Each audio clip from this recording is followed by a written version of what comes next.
আমি ইঞ্জিনিয়ার রহমতুল্লাহ আপনাদের সবাইকে স্বাগতম জানাচ্ছি। এখন আমাদের আলোচনায় থাকছে ঢাকা স্টক এক্সচেঞ্জের ব্রড ইন্ডেক্স ডিএসসি এক্স। আমরা ডেইলি টাইম ফ্রেমে আছি। আমরা দীর্ঘদিন যাবৎ দেখছি যে মার্কেট মূলত 2025 সালের মে থেকে বর্তমান পর্যন্ত গত সপ্তাহের আগ পর্যন্ত এই ডাবল বটম এবং ডাবল টপের ভিতরেই ওঠানামা করছিল। তাহলে গত সপ্তাহে সর্বপ্রথম এই ডাবল টপ বা এখন ট্রিপল টপকে ভেঙেছে। Market in all time frame up ট্রেন্ডে আছে। Market positive in all respect. আমরা এছাড়াও আমরা যে সমস্ত যে ডাবল টপে যে রেজিস্ট্যান্স ছিল সেইটা, তারপরে এই যে ব্ল্যাক কালিতে দেখা যাচ্ছে একটা বেস চ্যানেল ছিল, সেইগুলা সব আমাদের ভেঙেছে। Market in all aspects positive আছে। এছাড়াও আমরা উইকলি টাইম ফ্রেমে দেখি যে সেটা হলো যে একটা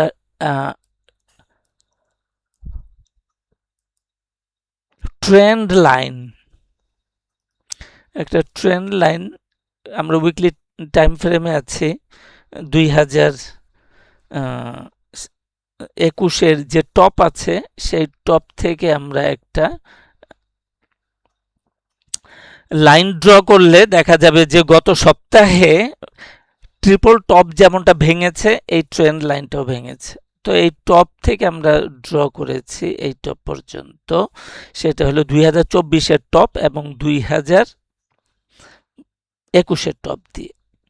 এখন আমরা 2021-এর পরে যে বটমটা আছে এই বটমটাতে আমরা এই একটা প্যারালাল লাইন বসাইয়া দিলাম। তাহলে দেখা গেল যে মার্কেট বর্তমানে যেমনটা করে এখানে ইমব্যালেন্স হয়েছে বা ব্রেকআউট করেছে, ঠিক তেমনি এর আগে আমরা দেখি যে নিচের দিকেও মার্কেট ইমব্যালেন্স ছিল। এখানে একটা ইমব্যালেন্স ছিল এবং এখানে একটা অক্টোবরের দিকে ইমব্যালেন্স ছিল এবং সবচাইতে বড় ইমব্যালেন্সটা ছিল আমাদের এই মে 2025 সালে হলো সবচাইতে বড় ইমব্যালেন্স ছিল। তাহলে ইমব্যালেন্স উপরের দিকে যেমনটা হচ্ছে নিচের দিকে এর আগে ইমব্যালেন্স ছিল। তাহলে মার্কেটের একটা কাজ, এটা খুব রুলস না, থাম্ব রুল বা গাইডলাইন বলা যায়, যে মার্কেটের একটা প্রবণতা থাকে ব্যালেন্স করার জন্য।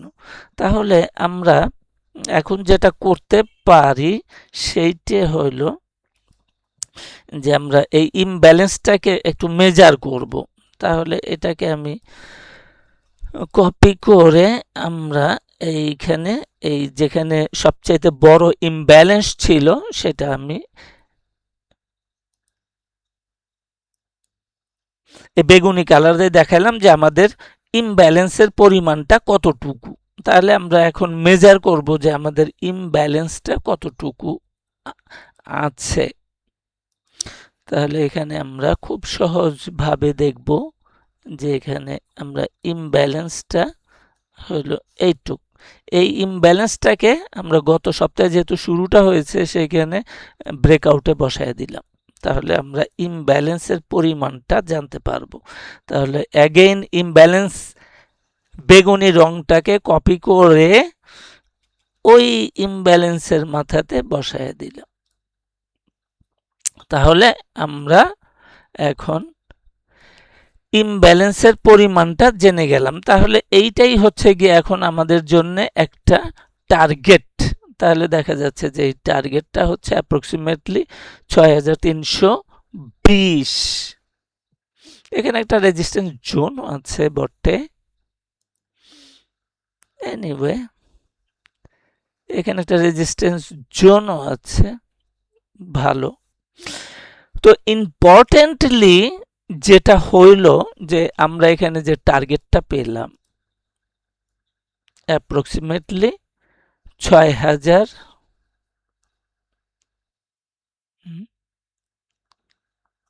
৬,৩২০। তো এটা রাফলি আমরা একটা টার্গেট বা ভালো একটা রেজিস্ট্যান্স পেলাম যে ব্যালেন্স এবং ইমব্যালেন্সের পার্সপেক্টিভে।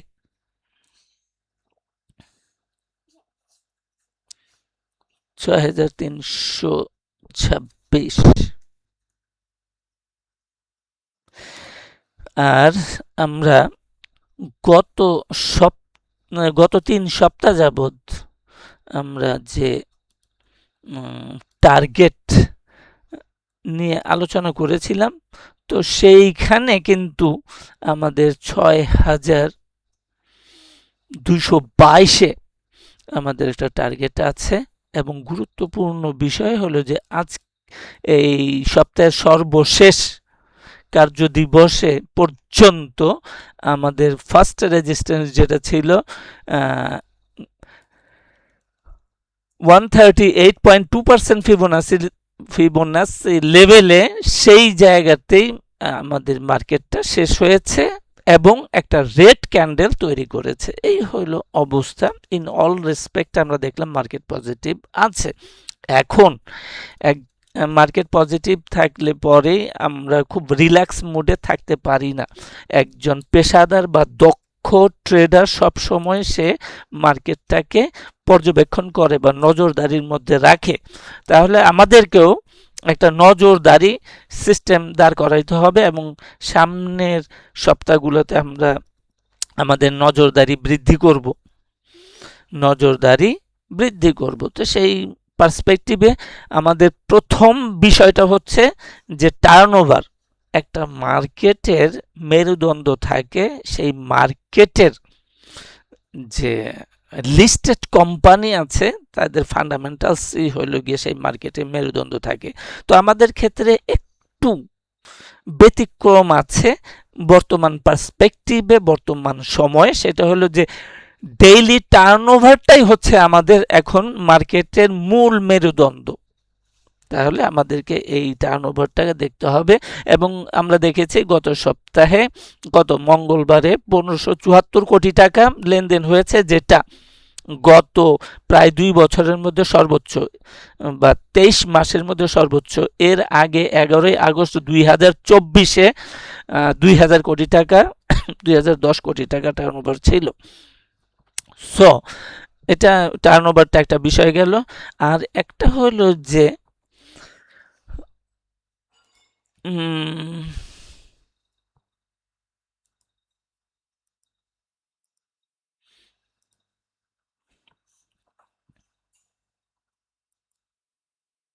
আমরা ডিএসসির উইকলি, আচ্ছা তার আগে আমরা একটা ইয়াটা দেখে আসি যে এই ডাবল টপ এবং ডাবল বটম যে ছিল, প্রথম যে আপট্রেন্ডটা হইল এই মে মাস ২০২৫ সাল থেকে আমাদের সেপ্টেম্বর পর্যন্ত, এইটা হলো বেসড অন ব্যাংক, একদম পরিষ্কার। আবার ব্যাংক যখন দুর্বল হয়ে গেল তখন একটা কারেকশন হলো। এই কারেকশনটা হলো ব্যাংকের কারণে, ব্যাংকের দুর্বলতার কারণে। আবার ব্যাংক যখন আবার সবল হইলো তখন আমরা এই নভেম্বর থেকে আমাদের নির্বাচনের পরপর নির্বাচন পর্যন্ত এই একটা থাকলো। এখানেও ব্যাংকের প্রভাব মার্কেটে ভালো ছিল। এখন বর্তমানে এরপরে আমরা যে আপট্রেন্ড দেখি, এটা হচ্ছে সবার অংশগ্রহণ ছিল, ব্যাংকেরও ছিল, ব্যাংক ছাড়াও অন্যান্য সেক্টরগুলা ছিল। পার্টিকুলারলি আমরা কয়েকটা সেক্টরকে খুব, যে সেক্টরগুলা textile, insurance, pharmaceuticals and chemicals, এটা বরাবরই উপরের দিকে থাকে, ব্যাংক, ইঞ্জিনিয়ারিং, এইগুলাই মূলত ওই ট্রেন্ডে অংশগ্রহণ করেছে। হালনাগাদ গত সপ্তাহে আমরা দেখলাম মিসেলেনিয়াস উঠে আসলো, আইটি সেক্টর মাঝে মাঝে থাকে। তো এই সবারই অংশগ্রহণই আমাদের মূলত বর্তমান আপট্রেন্ডটা চলমান আছে। এখন উল্লেখযোগ্য একটু, যেহেতু আমরা বলছি যে আমরা কি পেশাদারিত্ব দেখাবো, পর্যবেক্ষণ করব, নজরদারি করব, সেই জন্যে আমরা উইকলিতে আসলাম। যে এখানে সর্বপ্রথম আমরা দেখি যে এই যে এখানে ব্যাংক কেবলমাত্র গত সপ্তাহে তার পারফরমেন্স খারাপ করেছে, -0.09।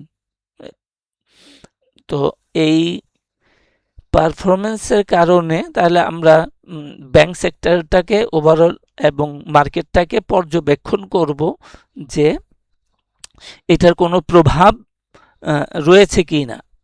তা আমরা দেখি যারা খারাপ করেছে, সর্বনিচে আছে ট্রাভেল অ্যান্ড লেজার, তার উপর আছে ট্যানারি ইন্ডাস্ট্রি, এবং ব্যাংক হলো নেগেটিভের দিকে। Negative return, sector wise return distribution in পার্সেন্টেজে আছে 0.09% ইত্যাদি। তাহলে এই বিষয়গুলো আমাদেরকে একটু রাখতে হবে, দেখতে হবে। আর আমরা যে রেজিস্ট্যান্স লেভেল কথা বলেছি, সেই রেজিস্ট্যান্স লেভেল, যেমন এইটা একটা রেজিস্ট্যান্স লেভেল, এছাড়াও আমাদের এখানে যেমন বর্তমানে একটা রেজিস্ট্যান্স লেভেল আছে 138.2%, দেন আরেকটা রেজিস্ট্যান্স আছে 161.8% ফিবোনাসি লেভেলের, যেটা হচ্ছে 5855-তে রয়েছে। এই রেজিস্ট্যান্স লেভেলগুলোকে আমাদের দেখতে হবে। আর একটা ইস্যু হইল যে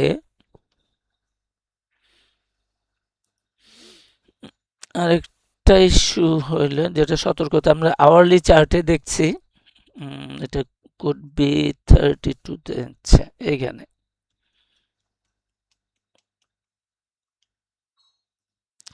তো এইখানে আমাদের সর্বনিম্ন পয়েন্ট যেখান থেকে বর্তমান ট্রেন্ডটা শুরু হয়েছে সেটা হচ্ছে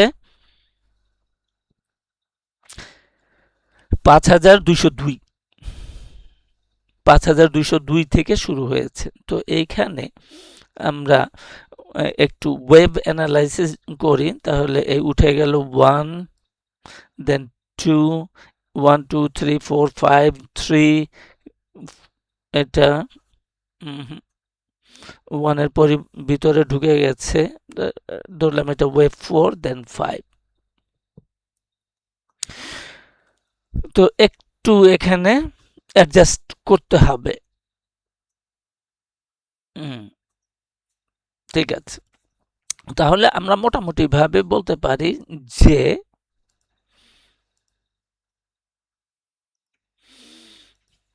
এটা হলো ওয়েব 1, এই টপ হইল ওয়েব 3, অ্যান্ড বর্তমানে যে টপটা আছে 5777, এটা হচ্ছে ওয়েব 5। এখন গুরুত্বপূর্ণ বিষয় হইল যে এই ওয়েব 3, এটা ওয়েব 1, 3 এবং 5 এর মধ্যে এইটা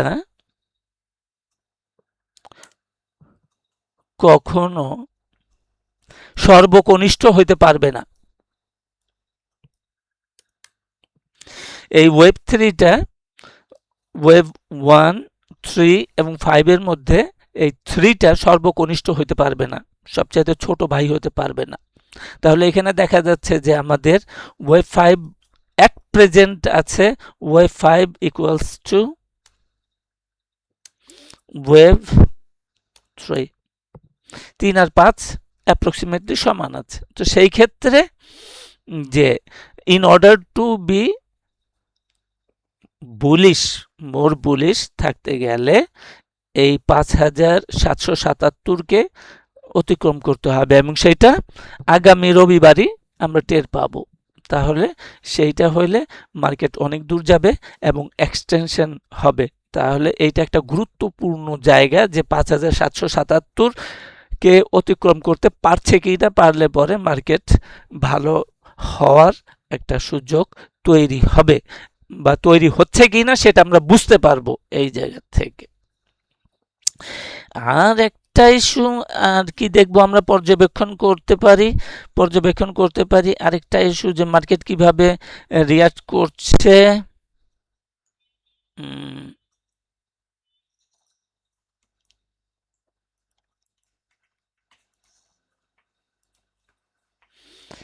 আমরা ডেইলি টাইম ফ্রেমে আসলাম, ইউডি ডেটাতে আছি। তাহলে বর্তমানে আমরা রেড ক্যান্ডেল একটা পেয়েছি সর্বশেষ কর্মদিবসে, এবং এর পরে আগামী কর্মদিবসে বড় একটা রেড ক্যান্ডেল হলে পরে আমাদের জন্য একটু চিন্তার বিষয় আছে। আদারওয়াইজ তেমন কোনো, আমরা তো দেখলাম ইন অল রেসপেক্টে মার্কেট কিন্তু পজিটিভ আছে। সুতরাং এরপরে আরেকটা বড় ক্যান্ডেল তৈরি হয় কি না, যে ক্যান্ডেলটা মূলত বুধবারের নিচে ক্লোজ হয়, এটা বুধবারের নিচে ক্লোজ হইলে পরে সমস্যা। তাহলে এটা এই লেভেলটা হচ্ছে 5,722। এই 5,722-এর নিচে রেড ক্যান্ডেল হলে পরে কুডবি সমস্যা হইতে পারে। 5,722-এর নিচে ক্লোজিং হইলে পরে সমস্যা হইতে পারে। সেই ক্ষেত্রে আমরা আরো বেশি নজরদারি বা পর্যবেক্ষণ বাড়িয়ে দেব। এই ছিল আমাদের আজকের উপস্থাপনা। সাথে থাকার জন্য আপনাদের সবাইকে অনেক অনেক ধন্যবাদ।